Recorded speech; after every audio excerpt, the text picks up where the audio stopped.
Hello and welcome to the New York Empire podcast. I am Dan Hilton and he's Matt Pippin, Auletta. And every week we talk about the wild East Division, and somehow week 8 managed to top it. No, the Empire are still not in the playoff picture, but they are a lot closer than they were a week ago when they fell by 8 to DC.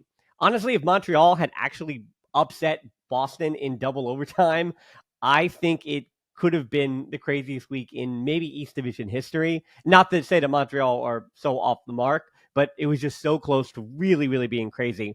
And Matt, before we actually talk about the New York DC game, which again, I had the absolute pleasure of being on the call for. And I will say for me, I've been on the call for 1,000 games in my career, and I've had some wild basketball games in the past. Sure, I've had some stoppage time soccer stuff or penalty kicks, whatever it is. As far as Frisbee goes, that is honestly the wildest, craziest Frisbee game I've ever been on the broadcast, or maybe ever even been a part of. Like, I know college games are kind of nonsense, so this was also a actual well-played professional Frisbee game. So I want to know from you, what is the craziest game you've ever been a part of? And I think we can open that to both being professional and as well as just, nonsense, whatever it may be. And obviously party tournaments and like that doesn't count. Oh yeah, no. No Well, mitten points. great, We're great, talking. great question. Well, I think the absolute craziest game I've ever been a part of was also Empire DC, but it was the monsoon playoff game. They had actually a little similar. They had beaten us pretty badly the week before to end the regular season, and then we had to play them in the playoffs.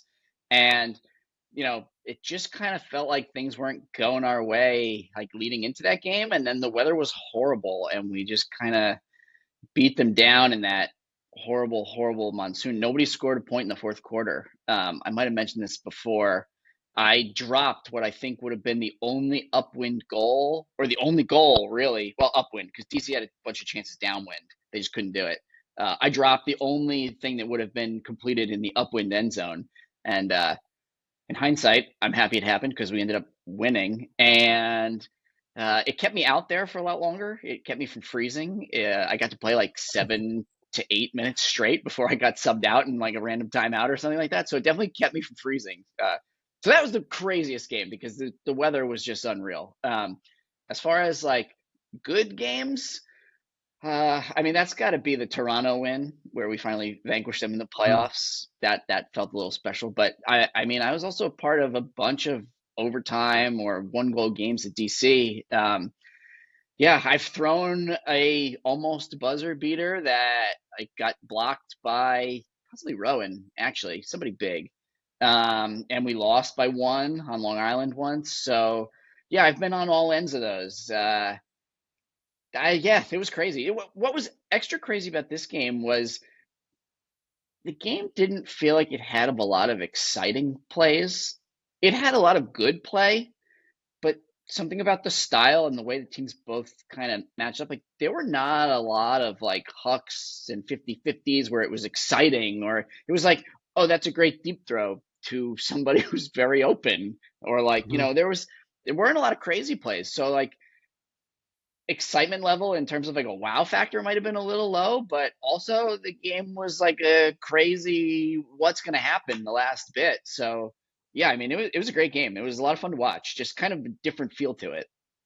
Well, that's what I said to actually my broadcast partner, Brian Jones, at halftime. I said to Brian, I said, I've done a lot of DC games, and it always feels like I'm kind of, as a producer in me, thinking about how Adam Ruffner and company at the league are going to cut the highlights and things. And I'm like, there really aren't a lot of highlights in DC, New York games, especially in these first halves, because things wind up just being very clinical.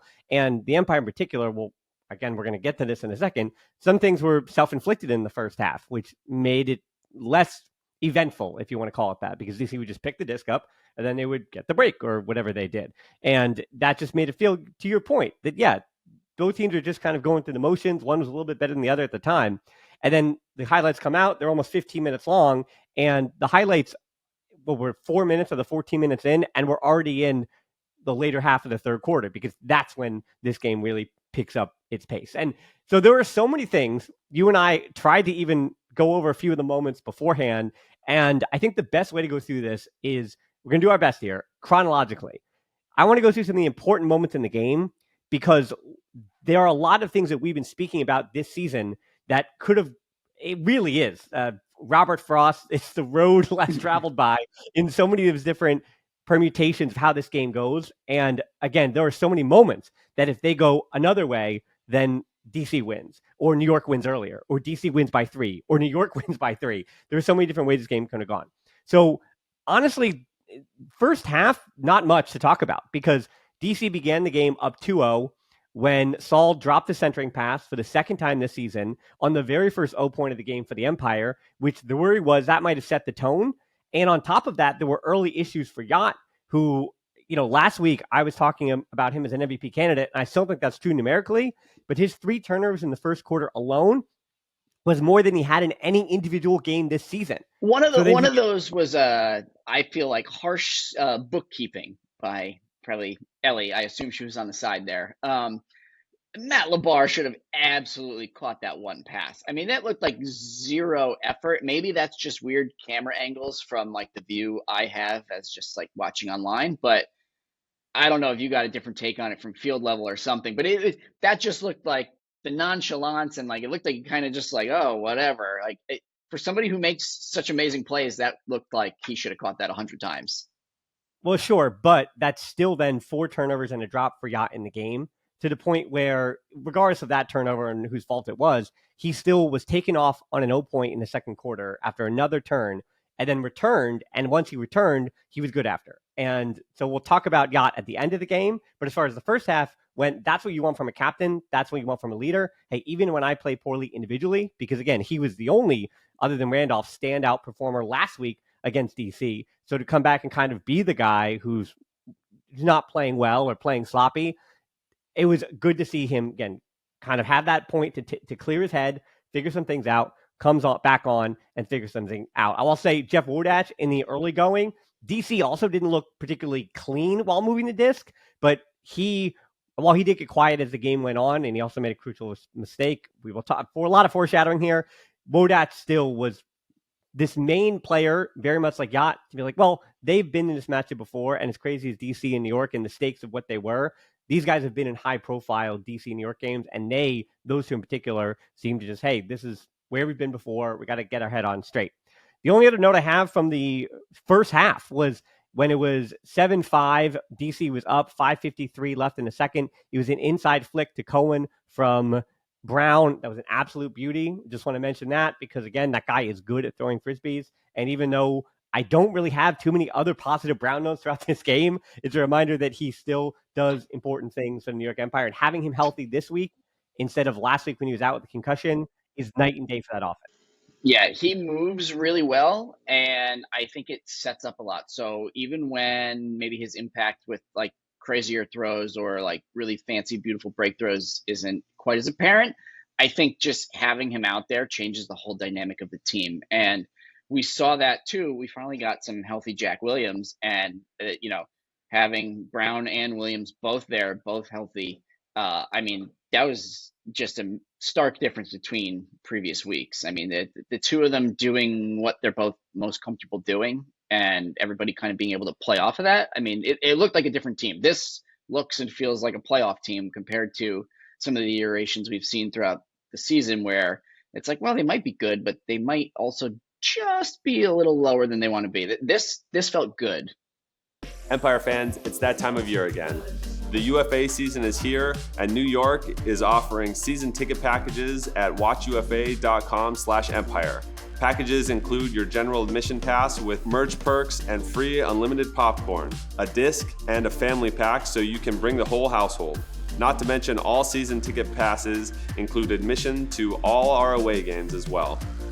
Just show your pass at the front gate. Well, let's jump ahead to the second half now, because here's the moment that John Randolph in postgame said was the moment that kind of galvanized the team, gave them some belief in this game. So Sam Jonas is bringing the double team on Nissen in the third quarter, 9:30 left, and he gets the hand block. So it leads to a break to start the third quarter, and it was interesting the personnel that was on the field for this. It was a mixed match of both O and D. By that point in the game, Shapiro had moved over to D. So that was one of the decisions that the coaching staff and Anthony Nunez and Matt Stevens had made. And Shapiro in the game plays 8 0 points, 9 on D. But again, it's a switch basically at halftime. Cohen moves over to O, and the rest of the 7 there is, again, it's Cohen, it's Cowan, it's Shapiro, it's Twan, Yacht, Yarder, Agami Contreras, Alati, and Jonas. So that is a 7 to tell you that they're going all out here to get that break, and they wind up getting that break, and now they're back within 2. And that, again, Sam Jonas, just those little things that we've been talking about, he has been one of the better players for the Empire this season, and you could tell, especially that second half, when the coaching staff even shortened that, we'll say D1, they rode Sam Jonas hard, and he delivered. Yeah. Big impact player. I mean, not having him on occasion has also hurt them. I mean, when you get the most blocks and you remove that from the equation, it's obviously a big deal. So having him back and getting that crucial block, I mean, that certainly galvanizes a team. It kind of gets a sideline going. And yeah, just, credit to the Empire. Every time it looked like DC could have pulled away and like gotten like a 3-4 point lead if things just kind of didn't go well, they were always just right there. Like, I kept kind of being surprised that it was only like a 1 or 2 point game just on the way some of it felt, but they were just so resilient, and they kept it close, they kept fighting, and then obviously they got the result in the end. You had mentioned Ever Shapiro back on D-line, and I think that's probably a good move. I think when the season started, Empire wanted Cowan to play offense a little more, like the extra big body on offense. And then I don't know if they were not thrilled with how he had performed or what, and they shifted him back to defense for a bit, and that was still fine. And then Shapiro was playing offense, but Shapiro in some of these games has what I would say are a few like wonky throwaways that you don't really need coming from him based on all the other personnel on offense. And then also 6 drops, which can we call Shapiro, can we call it a West Coast green light? Because it does feel a little bit like it's a West Division green light that I think Shapiro still has in his game that is, again, trying to figure things out on the East Coast, where, again, if you turn it over 12 times in a game, you give yourself a shot. But if you turn it over 15 times, then in the East Division, you might have thrown yourself out of the game. Yeah. I think that's actually a great way to put it. I like that a lot. Yeah, and it just like some of those drops were, just I think things that he probably feels he should have caught, but it was just like slightly too many turnovers. And he feels a little bit more dynamic of a thrower than Cowan. So kind of adding him back to defense where maybe you're getting a similar thing. You're kind of getting a similar thing from both of them, but Cowan was a little more steady with the disc. So maybe you want that on offense. And then you can have Shapiro be a little more risk-takey on the D-line offense. I like the switch, even though the D-line offense didn't get a lot of run in this game. They kind of just got timed out quickly. But I think that might be the better placement for the two of them moving forward.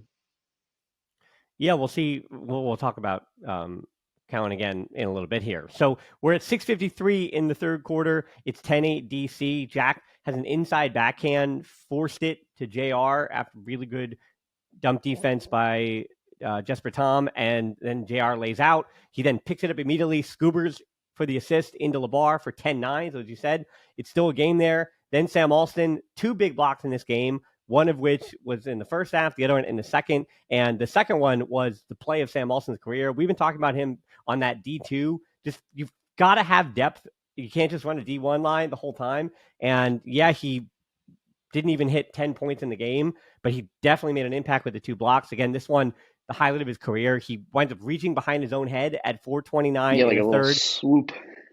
Yep, while down 11-10 on Tyler Monroe. The Empire eventually score after putting the O back on the field, so it's 11-11. Then Yarder and Rowan go up. This is one of those, again, 50-50s, and this is, I think, the first moment we begin to speak about the refs, because this is maybe a foul on Tristan, but it did hit off of Rowan's hand, and then the contact came afterwards. And again, the Empire come back and take their first lead with the D-line break, the goal by Axel Agami Contreras. So this is the first moment when I say to you, was that a foul? Was it not a foul? What was this first big 50-50 for the referees? I think that on a replay, it looks like probably a foul, but I think Rowan had already dropped it. And then I think Tristan bumped him a little bit, and then Rowan's leg just kind of flops out of the way, a little weird, and he falls awkwardly. So it looks worse than it really was. Like you don't I didn't feel like Tristan like really went into the space Rowan needed, or I don't think he hit him particularly hard. I think it was just a little bit awkward, and I think Rowan maybe dropped it because he was worried about the contact coming, and then I don't think it came nearly as hard as he expected. That was like kind of my interpretation of that. I'm okay with no foul call there. Well, then Rowan gets one back because DC wins the third quarter buzzer beater on a short field throw to Rowan, and DC really good, especially in the first three quarters, at the end of quarters with their time management. I thought they were really good with that. Didn't give the Empire enough time to really figure almost anything out. Start of the fourth, and this is kind of where we begin getting this game into overdrive. It's at 13-13. LeBar gets stuck. And somehow, I mean, this would normally be a play of the game, but it's completely forgotten. Jack on the sideline catches it in a layout where Jay Steen clearly, huge pressure, has beat on the disc, but yeah, fantastic stuff. And then there's more Jack stuff on the next 0 point as well.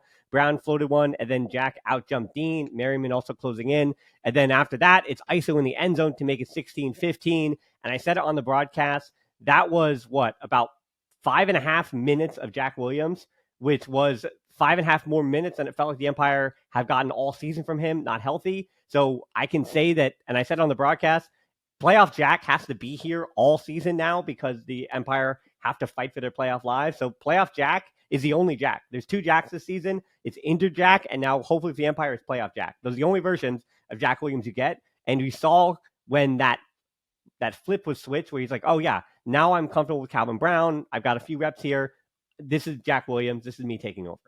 Yeah, and going back to that play where he laid out and saved that one that was almost blocked, I don't even know how he caught it because it looked like his left hand was the hand that touched the disc first, and then like all of a sudden it's like over here. It was like a little magic trick. I don't maybe Jay Steen would have a better perspective on that, but yeah, just Jack finally looked healthy, as we've said, and it's a totally different team when everything can move through that. I mean, he's probably one of the best players in the league in just that mid-range space. Can he go deep? Can he handle? Absolutely. Is it what he wants to do the most? No. So having all the other pieces back and then having Jack show up and play a top-notch game, start to finish, I mean, that was vintage Jack Williams. It looked like the player everybody expects, and I'm just glad we got to see it, and it wasn't a season of all what ifs. I mean, even if the end of the season doesn't go great, at least we know that like he was there and contributed when they needed him. Well, I'll say in particular the X's and O's and kind of the boring tactics part of this is that you saw the Empire offense within 25 yards of the end zone just look entirely different in a good way, because there's no one maybe in this entire game who has a better 7 cut, or the jump cut on the 7 cut is ridiculous. And because he can do it in the middle of the field, he's not forced into one direction. He's so deadly in the middle of the field there that now you have Jack Williams 15 yards. And a number of times, Calvin Brown or Saul or Randolph would find him, again, after making that. All they have to do is an inside break is tough, but they just have to find him. And he, with that jump cut, is so deadly. And now you've got Jack Williams, as I said, in the middle of the field, 15 yards from the end zone with both sidelines to work with.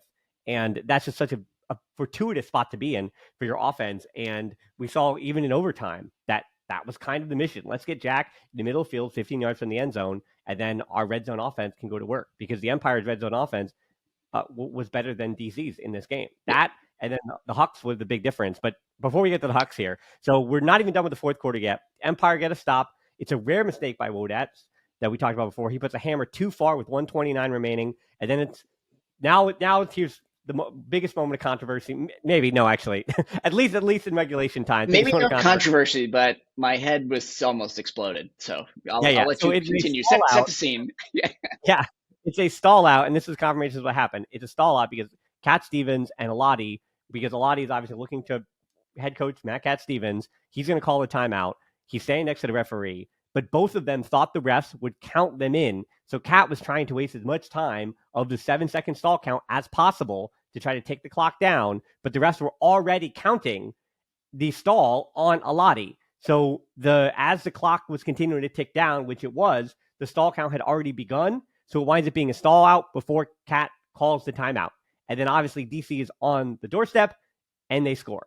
And that ties it up at 16. So that is really the first moment when the Empire should have won this game and did not win this game. And you would ask me beforehand, when did I believe the Empire were going to win? I believed when they went up by 1 there on the break. I felt like momentum was going their way. And then when Wildest throws the hammer, that was the moment I was like, okay, they're up by 1 already. There's 1:29 remaining, and they got a timeout. So they should be able to nurse this one or go up by 2. Here it is. So that was the other moment in regulation when I said the Empire are going to win this game. And then that happens. And there's nothing else more to explain because we know the explanation, but it's shocking. All right, hear me out. It's bad job by a lot of people in that situation, right? It's just like, one, all the players on the field, including Auletta, even if he thought they were going to call timeout, first of all, he should just call it potentially. Whatever. We'll give him the benefit of the doubt, thinking the coach is going to call the timeout there if they've like pre-communicated whatever. No one cut. No one did anything. So if the defense is just going to mail it in and be like, we're calling the offense on, don't waste the few seconds. You could always just get hit with some random bizarre penalty. He could trip and drop the disc. So many things could go wrong in this like razor thin, your season is on the line margin. If no one's going to cut and you're not even going to try and move the disc, just call the timeout at stall 1, stall 2. Like, don't fool around with it. There's no benefit to that. There's just nothing. There's nothing good can come of it, clearly. So bad job by not playing and trying to like advance and see how it goes or anything. And then, I guess just bummer for Cat if he thought the refs were going to like be more vocal about what the actual stall was, or he would hear something. But at the same time, getting to 6 is so risky. I don't think 2 seconds is worth it. Just call, if you know you're going to call it, or the offense on the field just looks dead, just call that timeout and get the O-line out there if that's what you really want. So I thought they saved their season in a hard fought game. And then that happens, and it's just like, oh my God, they're going to lose. Like, they have blown it. Like, it's falling apart in front of my eyes. They're going to blow it. Well, they still had a chance to win it, though. Obviously, yes. But just like watching it unfold. There was still time, though, because DC scored to tie it up, sure, but it's now 16. So then Yacht winds up not throwing it even into the end zone. Yeah. Because Cowan's in the back of the end zone, and Yacht, I'm not sure if he short-armed it, what happened, but then it gets sent to overtime when the Empire don't even get a buzzer beater off towards the end zone. At that point, okay. Just also to give them credit, the Empire defense to force that bad throw and then have the whole timeout debacle in the first place. I mean, they played amazing defense. Yeah. I mean, they didn't give DC anything awesome there. I mean, I don't know the actual numbers, but it felt like DC was upwards of like 40 passes all over the place, just like trying to break through, and they just couldn't do it. And then that's why Wildest took the hammer. I mean, it was relatively open at the end there, but I mean, it's just a tremendous job by the defense. And then to just compound it by the timeout blunder, it's sad. Well, this was a kind of win too that should be mentioned. That wind did have an effect in this game. There's a swirling wind at the stadium at Motorfield, nothing like Montreal or something crazy like that, but more wind than there was in DC last week. And there were moments in the game when the wind became the character, but it wasn't enough that these kind of players can't throw through it. But then again, you saw those moments when, particularly again, Yacht's throw at the very end and Wildest before that, as you were going towards that right side end zone from where the broadcast booth was, there was a little bit of wind that was pushing that disc either down or it was floating a bit too much, and it was changing. And we saw it change in a matter of seconds between Yacht's throw and Wildest's throw. So then, speaking of learning experiences for Cat Stevens and Anthony Nunez, we go to overtime, and the Empire win the toss. And instead of receiving, they choose to not receive to start overtime. So, again, maybe they were having flashbacks to Montreal when they lost in double overtime. We never got to touch the disc. I think they said, hey, we're going to trust ourselves to, maybe this one's going to be tied up at the end of this, but we're going to trust our defense. So DC does go up 17-16. And then after a Calvin Brown turnover where he short arms a pass, then Yacht fouls Tom and gets his first unsportsmanlike. But the timeout was called before the contact ruling. So the ruling must have been that just like saying something profane, the unsportsmanlike act still occurred regardless of where the timeout had been called. So that's my only reasoning to this is that the sportsmanlike act still happened regardless of whether or not it happened after the whistle. And whether or not that was unsportsmanlike or not, I think the question is the fact that it was a 6'6" to 6'7" man kind of falling on top of a 5'8", 5'9" man. And I'm not sure because Yacht got a hand on the disc, I'm not sure where his 6'6" body is supposed to go. Terrible call. Truly. I think this is really I'm really on the fence about this. He didn't plow him over. He didn't go in super aggressive. He just tried to reach and tap it, and then they kind of tripped a little bit. I mean, I don't think that was dangerous. I don't think that was anything other than just that was a foul. End of story. And as I said, I think it looks worse because Yacht is 8 inches taller. Like, if Yacht is going to barrel into someone like you or I, like, it's going to look worse. It's going to look much more malicious on Yacht because he's 8 inches taller than Tom. And to your point, as I said, like, yeah, if a 6'7" guy and a 5'9" guy, or 6'6", whatever Yacht is, if their hands are both on the disc in the same way, Yacht's body, there's 8 more inches of him that's going to have to go somewhere. And so because Tom was underneath him, that's kind of where he winds up. So, yeah, I thought this one was a little bit harsh. And we're hedging our bet for the second one because that does. Yeah. That one was reasonable. We'll get there. Yeah. So after a timeout, then Yarder gets a hand in on a simple pass to Wildest. So Rowan, very much like last week, last week was a lot of feast and a little bit of famine from Rowan, and this week was kind of a little bit of both. A little bit of feast where Rowan is Rowan. Obviously, the dude is one of the best in the game still, regardless of age. And then there was the rare mistakes that he made, and this is one of them, where he just throws a simple pass to Wildest that he's thrown up a million times over. And then again, Yarder just pokes his hand in, doesn't come over the back, nothing like that. And then now this is where, for me with the referees up on the broadcast, Brian Jones and I are a bit in shock here because some of these travel calls, sure, there's the ones on Jack, but they were coming on these lefty backhands from Jack and Randolph that I just, not even should you call them, but it's almost like how at the end of an NBA game, because I've been watching the NBA finals or even the Stanley Cup finals, like at the end of these playoff games, you're in overtime, whatever, like just a little bit more should kind of leeway, should let the game happen and let the game flow. And a bunch of travel goals and a ton of time came off the clock too. So the overtime period was weird because you're like, okay, we're going to reset again. Here's another travel call. We're going to reset again. A lot of time comes off. So then afterwards, New York takes a while to get the disc up the field, calls a timeout, and then puts the O back on the field, and they score for 17 all. But the takeaway there was just all of the things that happened in that gigantically long point. So now we're in 17 all, and we're down to seconds already that quickly in overtime. Yeah. Which is why I wonder how many points are usually scored in overtime. I wish I knew that. Is one team typically scoring twice and one team is scoring once, or is it usually 2-2? Like, I wonder what factored into Empire making that decision to get the disc in sudden death, and clearly it paid off. But I wonder, also DC has been playing like some slow, long O points. I wonder if they just thought, we can probably just keep this tied one way or the other and then go into the next double overtime. Speaking of not what happened. Yeah. It's okay. Speaking of Jack and some of those travels too, I mean, there was another horrible call in the game where I forget who, it might have still been Jay Steen who covered Jack a bunch of times, like plowed into Jack from behind when Jack caught it the one time. It caused Jack to like stumble 2 or 3 steps, and then the refs tried to call a travel on Jack. It's like they were out all the travels. It was bad. Put in that, because that's exactly what we're about to talk at the end of OT. So it's 17 all. Nissen hucks to Rowan because New York is just forcing everyone out. And I think Rowan tried to eat some time, but nobody was in position for the dump. So he gives New York 16 seconds left at 17s. 18-17, DC is up. So at the end of overtime, here is the controversy. Here is where YouTube comments and Instagram comments and even some buzz in the stadium, of course, DC saying they're going to protest the game. So at the end of OT, it's Jack to Yacht, back to Jack. The clock says 0, and people have the screenshot. The clock says 0. You can't trust the screenshots. That's true. Not only that, but I think that this is all hypotheticals, because I think Jack is fouled to the point you just made.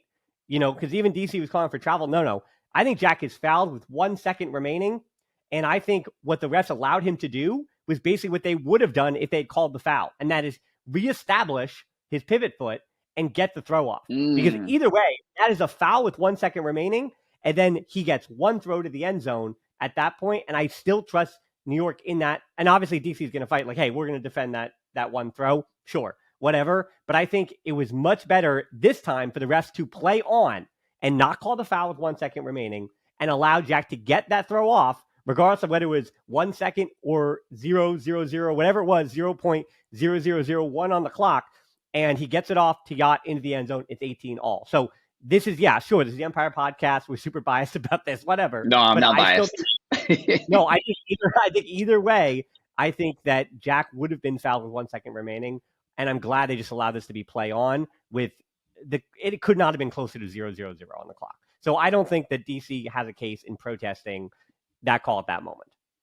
No, certainly not. I think it's close enough. Also, we're not quite at the level of NFL, NBA, where the clock is going to be a million% perfect every single game for what you're seeing on the screen compared to the stadium clock or compared to the clock on like the officials' wrists or whatever. So there's also 2 seconds earlier, by the way, a minute and a half earlier, 2 seconds ticked off, and the refs did not reset the clock in that moment. See, there you go. In theory, the umpire had 2 extra seconds to play with that we don't talk about. Right, yeah. Exactly. So I mean, obviously it looks wonky on, an Instagram highlight where, an extra pass is completed when it clearly shows like zeros on the clock, but that's not the reality of like the actual games being played in person yet. We're not quite there with being, just as buttoned up as could be.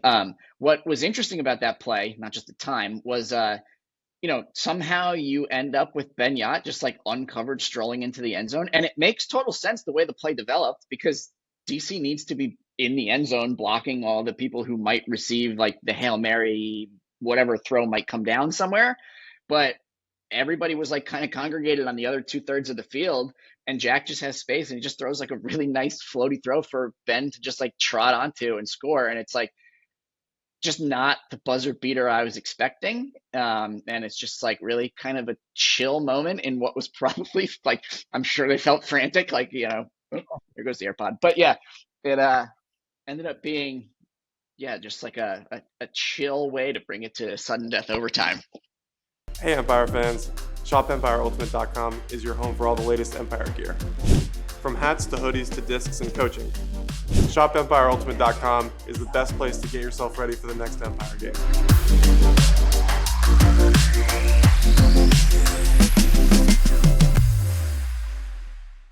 Hola Empire aficionados, ShopEmpireUltimate.com es tu casa para todo lo nuevo de Empire. Desde cachuchas a sudaderas a frisbees y entrenadores. ShopEmpireUltimate.com es el lugar para que te alistes para el siguiente juego de Empire. And then there we are. Citing that overtime, you'd think that we could just, the Empire went down and scored. No. No. There are 4 turnovers on this play. This is absurd. So, like on the call, again, up in the booth, 4 turnovers in double overtime. It's just, again, not how the Empire drew it up, but like both teams. And I think this goes against the DC thing at the end of at the end of overtime as well, that you had 2 shots to win this game in double overtime as well. So I think that's what throws out any protest for this game because both teams had an opportunity more than once to win this in double overtime. So 4 turnovers on the play, as I said. Brown backhand huck misses Saul and LeBar.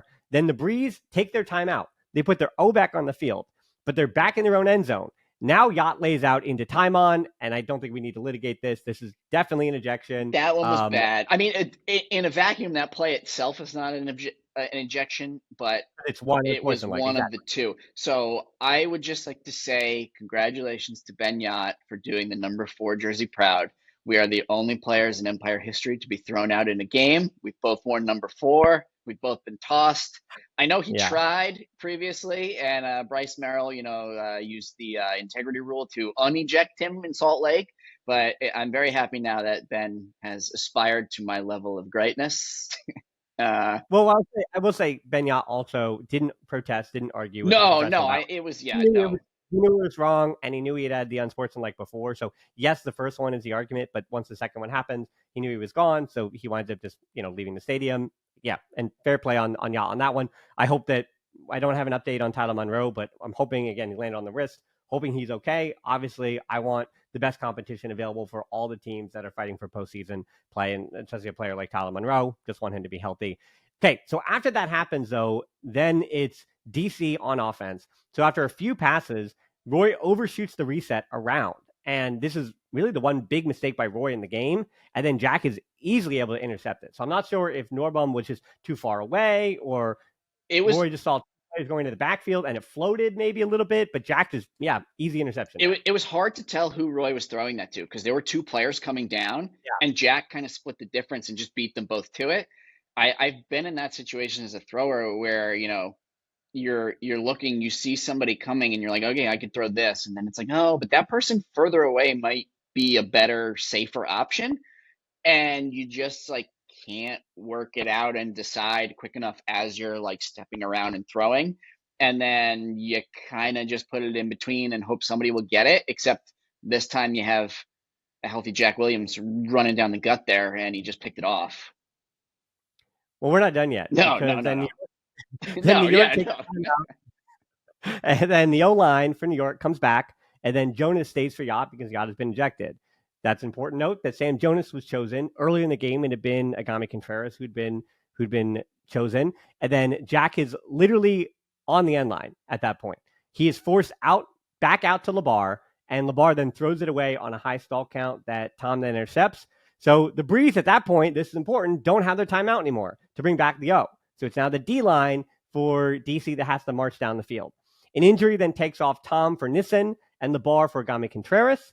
And at that point, again, they get that being the Empire, they get their turn. It is the only mistake by Aiden Downey, who was fantastic coming on the O-line for that game, his first O-line appearance since Atlanta's playoff game last year.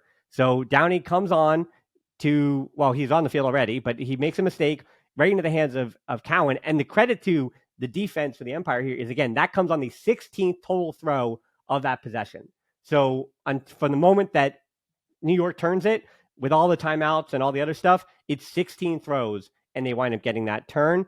And again, right into the hands of Cowan, who has the wherewithal to then immediately reset the disc and streak deep. It's a 63-yard throw to Cowan, and it's a lot of credit to Calvin Brown, who had some mistakes, had some floaty stuff, and could have said, all right, maybe I'm going to yellow light this. We're in double overtime. And I had just thrown away another backhand huck earlier, literally on this point.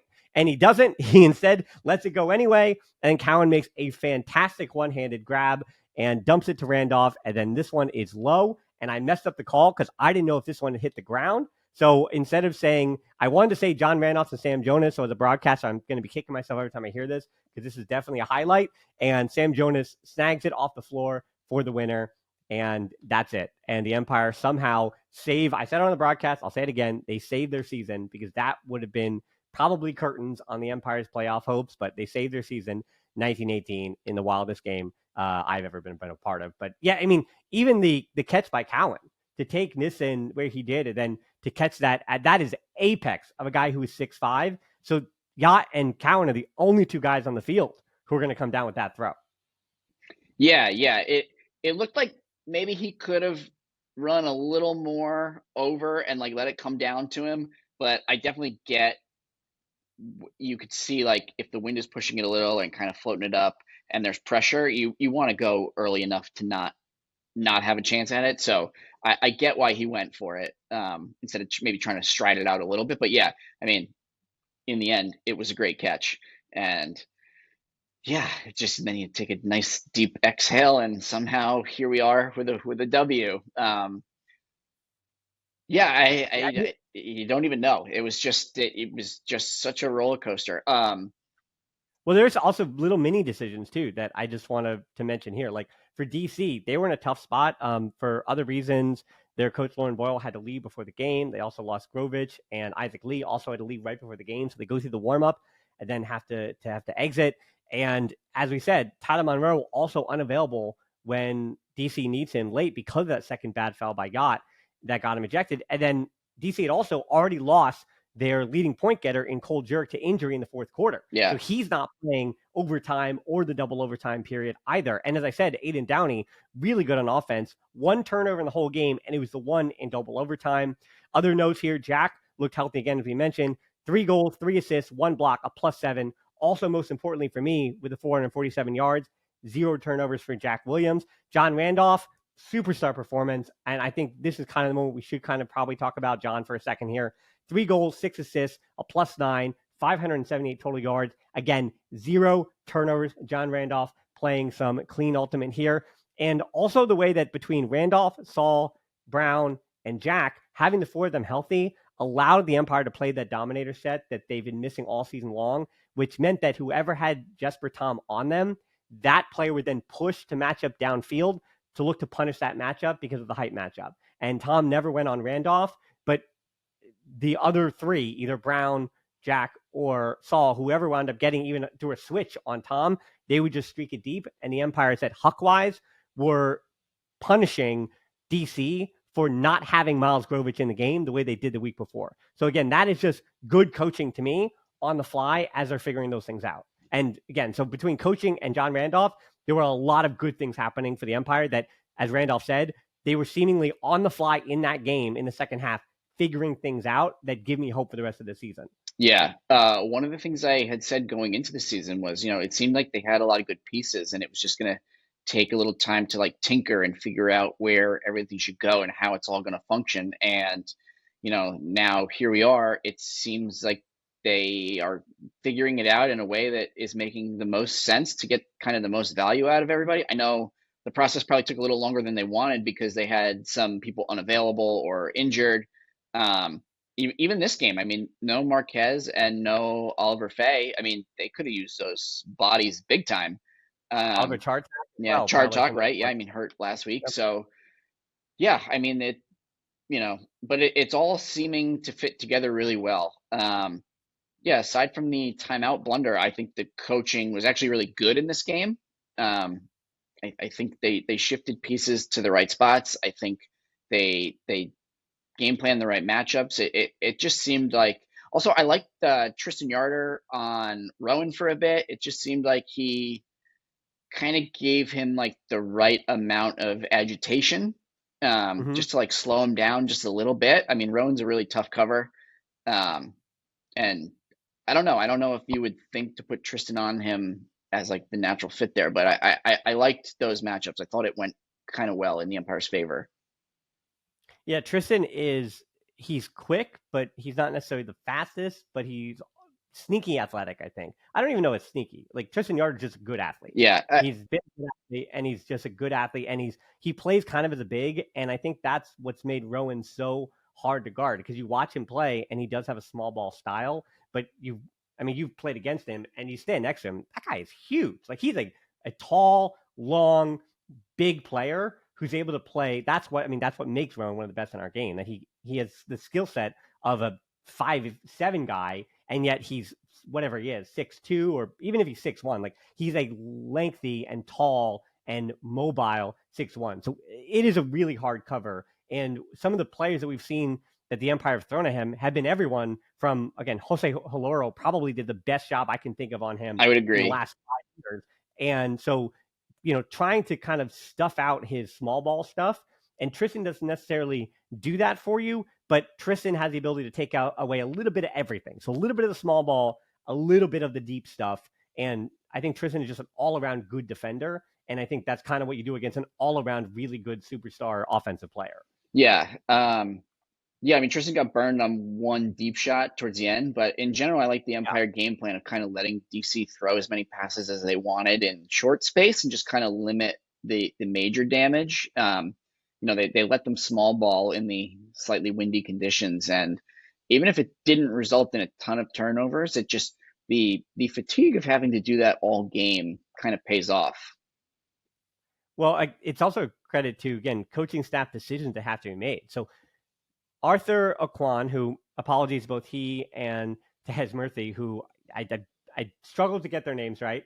That's on me. Tried to talk to them before the game started. Couldn't find either of them.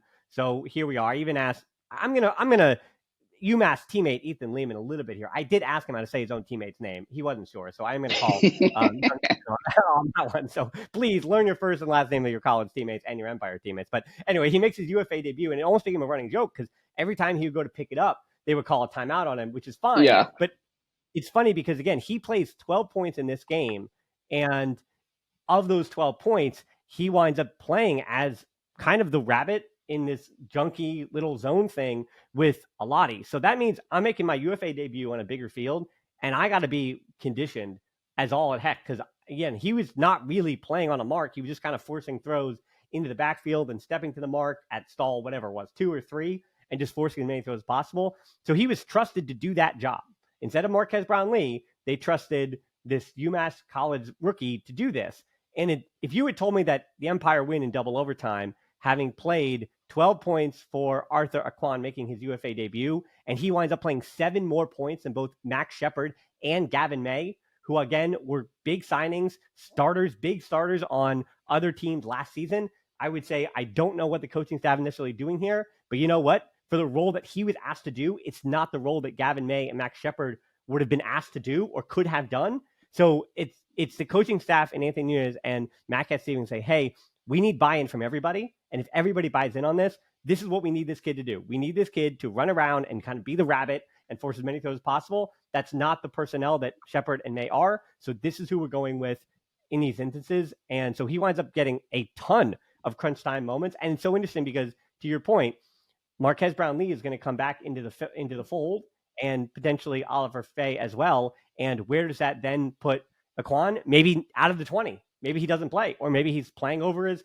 college teammate in Ethan Lehman. Maybe he's doing something better than Lehman does, or maybe Lehman is trusted in other matchups. And it's a good problem to have, like we talked about in your years and the championship years, that when you've got all of this talent, you've got to pick 20, and that can be difficult. But again, in that choice, it's a big credit to me for Anthony Nunez and Matt Cat Stevens to make the right personnel choices for what that game needed. And that is, again, a really hard thing to do because, again, on paper, Arthur Aquan and Max Shepard, name-wise, those are not the same thing. That's apples and oranges. But for personnel, they went with what was needed in that game. Yeah, it's we've mentioned this a little bit. Just watching Max Shepard play this year, it's interesting. He had the pretty decent game to start out in Oakland. Had a few nice shots, and then since then he's just like, I don't know if fallen out of favor is the right way to put it, but they've tried him a little bit on defense, and is like, I don't want to roast him because like sometimes the scheme and what you're asked to do, it just didn't look like he was working as hard as he needed to on occasion. But again, that could be if they want him to take up space, maybe to the casual viewer, it doesn't translate the same way. Yeah, they haven't really found like the right fit or the right home for him. It reminds me of Liam Haberfield, where they had him on offense to start the season prior, and little turnover heavy or just like not quite fitting the vibe of the rest of the offense, and they moved him to defense, and it ended up being a great fit. And we just kind of haven't seen that with Max yet. It's if you told me Max Shepard was only going to play 5 points in an Empire Breeze game that went to double overtime, same thing. I would just do a double take at the box sheet and be like, that's weird. Like, why?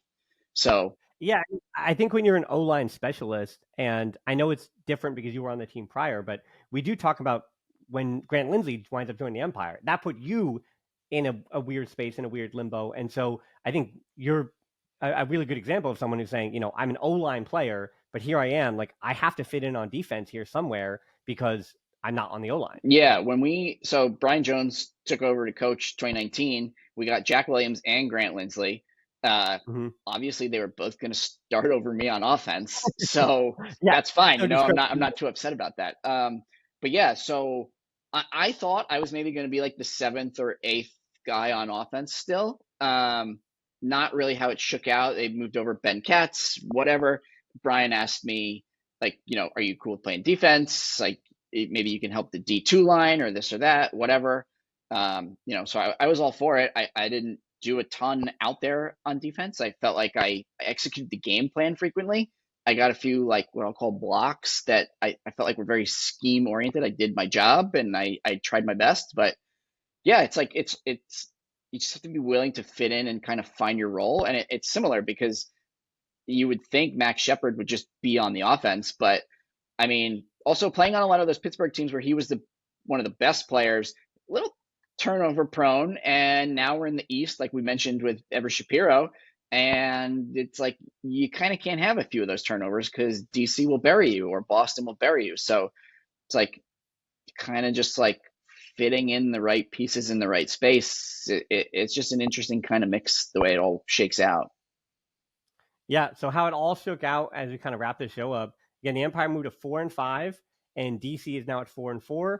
Speaking of Pittsburgh, they got blown out in the Commonwealth Cup this weekend by Philadelphia. So Philadelphia has moved to 4-4. So what it looks like is that two of those four teams are going to two of those three teams are going to be in the postseason because the Boston Glory, I will say, survived their Canadian road trip because they only beat Toronto by 3 on Sunday, and they, again, survived double overtime against Montreal. Now, Jeff Babbitt was not healthy, still had a pretty decent weekend defensively, again, not even being healthy, but they needed things out of him, and that Boston offense got just enough.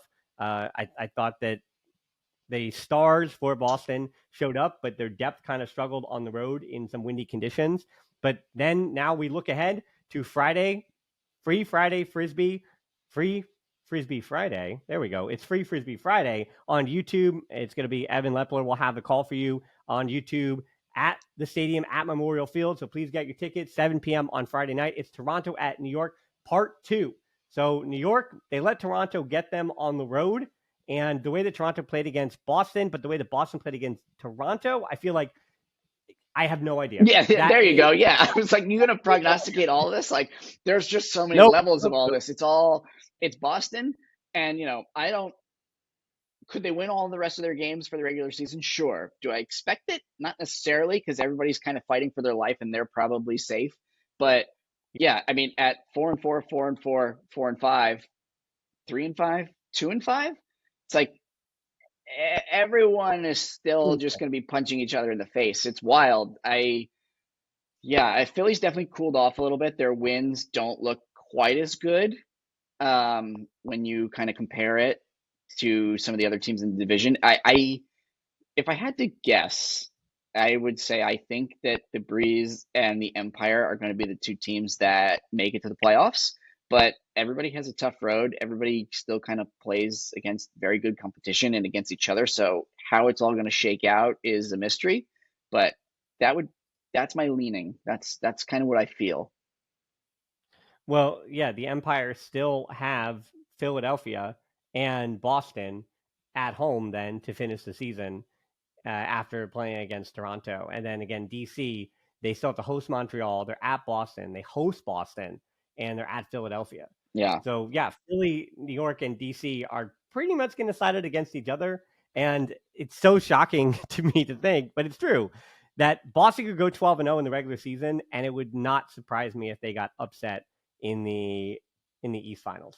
Like, it's not that crazy that Boston would not win to get to championship weekend, having gone 12-0 in the regular season. No, I think all of these teams are good enough. I mean, you're probably, if you were to power ranking it, they wouldn't be super high because the records are, mid-table. Yeah. But when you look at the actual talent on all of these teams, especially when everybody's healthy, you're probably still looking at whoever makes the playoffs in the East, you're probably looking at 3 of the top 8-ish teams in the league. Maybe you could go 1 or 2 lower, but they're just good. I wouldn't bet against any of them against other competition. Yeah, it's so funny because it does feel with the East Division, especially because the Empire played 9 games, that they're just so close. They're just so close to the postseason. It feels like it's going to start soon, but it doesn't. Yeah, no. Well, we got playoff Jack. We're in playoff mode. We got to keep fighting. Every single game matters here. But yeah, but then I'm watching a Chicago game, and I'm like, oh, Chicago's 4-0. They still have 8 games left to play. Yeah, with Detroit. Yeah, but yeah, so the season is on its way. Hypothetically, if Toronto wins all of the rest of their games, which is probably a tall order, but they've looked pretty good, they still finished 7-5. It's not like they're mathematically out either here. It's all Montreal. Montreal's 3-5. Yeah, so it's all crazy. It's just, and Montreal and Toronto, remember, also continue to play each other. Yeah. So I mean, if you're Philly, DC, and New York, you're just saying, hey, Montreal, Toronto, could you guys just keep just trade them? Yeah, just trade. Yeah, trade. Just trade. Because I think it's funny that in the East Division, we're looking more at the loss column than the other win column. Because again, it is a race maybe to 6-6. Yeah. And it could be 7-5. And yeah, and for your point, Boston is 7-0, but it wouldn't be crazy if they ended 8-4, the way that things are going, and the desperation. I think that a team like New York and DC, because again, Boston has New York once and DC twice in the remainder of their 5 games. And yeah, it does not get any easier for any of the teams in the East Division, as Boston also finishes out with, they've got next up on the schedule, they host Toronto on Saturday, and then they host DC, they're at Philly, they're at DC, and they're at New York. So other than Toronto, I think the Glory this weekend could basically take Toronto out of postseason contention, because again, the day before, the Empire face off against Toronto, so Toronto has that New York, Boston road trip this weekend. They could knock themselves out of contention, I could say, with 2 losses. Yeah. 7 losses would do them in. But then, yes, then the Glory, it's DC, Philly, DC, New York. And so the Glory, honestly, they could decide who winds up making the postseason as much as New York, Philly, and DC does. But at this point, I don't want to go through it again. That's Adam Ruffner and Evan Lepler. That's why they get paid the big bucks, and we're just here on the Empire podcast. But again, shout out to Empire ownership for supporting the show, continue to support the show, as well as all the fans. Remember, the Empire were on the road, and yeah, the road was tough for them, but now it's all home cooking. They're home for the rest of the season, and it's all for the remainder of the season at the stadium at Memorial Field. So that is a late change as well. So if you're listening to this and you're still here, you probably already know that. But yeah, 7 p.m. on Friday night, and if not, watch this on YouTube. So, Pippin, final word here. Oh, I don't know. It was a wild weekend. Hopefully, whatever happens this weekend will feel more calm. Sometimes it's nice to just watch the team you love and root for win by 5. Can we get that? Because if we remove the first weekend where they traveled and they played Oakland and lost by a few, and then they crushed Vegas, new expansion team. If you remove that, and then you remove just last weekend's game where DC beat them by a few, I think their point diff for the season is 0. So they are playing every single game. They are playing every single game as close and as nerve-wracking as possible. So every once in a while, I like to text some people, my friends on teams, when I'm watching some streams and different things. I say like, hey, great game. What if you just win by like 7 tomorrow? So I don't have to stress sweat in my living room while I watch you. You know, like, I would just love to watch and appreciate the beauty of you annihilating somebody. Like, could we do that instead? So that's my final word. Maybe just win by more so I can enjoy it. My final word actually is, I know he's not listening at all, but it's a message to John Randolph. So John Randolph, better known to the world as JR, if you're going to be a superstar in this league, which it now looks like you definitely are. So JR, if you have made this step up, I just need him as, shout out to Victoria as well, our marketing director. We just need something better than JR. We need something to put on t-shirts. And you have the layout gloves, JR. I know that. And you have your signature on them, sure. But John Randolph, you got to pick one. You got to pick just a better nickname than just JR. So that's my shout out to John Randolph. JR's not so bad. It's not, but Johnny Ultimate is 10 times better. Okay, but well, that's a little, okay. I mean, they're just better ones. It's just better ones for him. Fair. And I just need him to pick other ones that are more marketable. So, and even in his post-game interview with us, JR was just so composed, such a professional. And I love it, John. I love when you take the sport seriously. But John Randolph, give me something, please.